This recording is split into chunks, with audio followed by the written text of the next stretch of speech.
মুনাফিকের বক্তব্য হইতে পারে। আমাদের প্রিন্সিপাল আইডেন্টিটি, আমাদের প্রধান পরিচয় আমরা মুসলিম।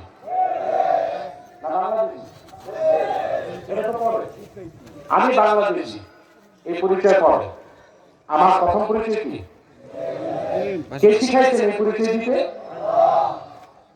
সেকুলার নাস্তিক, বামপন্থী কিংবা ধর্মনিরপেক্ষতায় বিশ্বাসীরা এই কথা বললে আমাদের অবাক লাগে না, এটা তাদের আদর্শ। কিন্তু ইসলামিস্ট বা রাইটিস্ট, ইসলামপন্থী বা ডানপন্থী কারো এই কথা শুনলে আমাদের পরিচয় ছেলের মতো আঘাত করে।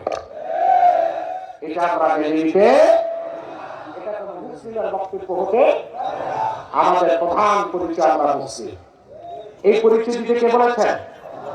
তো যিনি এই কথা বললেন ধর্ম বর্ণের কোনো বিষয় নাই, আমাদের পরিচয় হবে আমরা বাংলাদেশি। সে লোকটা কি আল্লাহ যে পরিচয় দিতে শিখাইছেন ওটাও বাদ দিতে বলেন? তার কথা তো তাই বোঝা যায়। আল্লাহ আমাদের কি পরিচয় দিতে বলেছেন?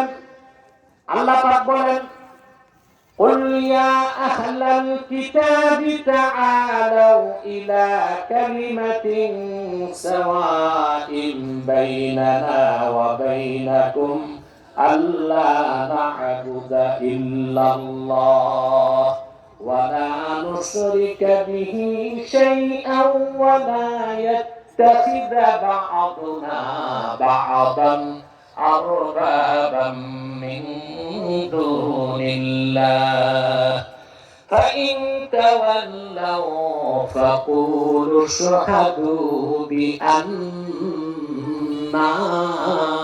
مسلمون।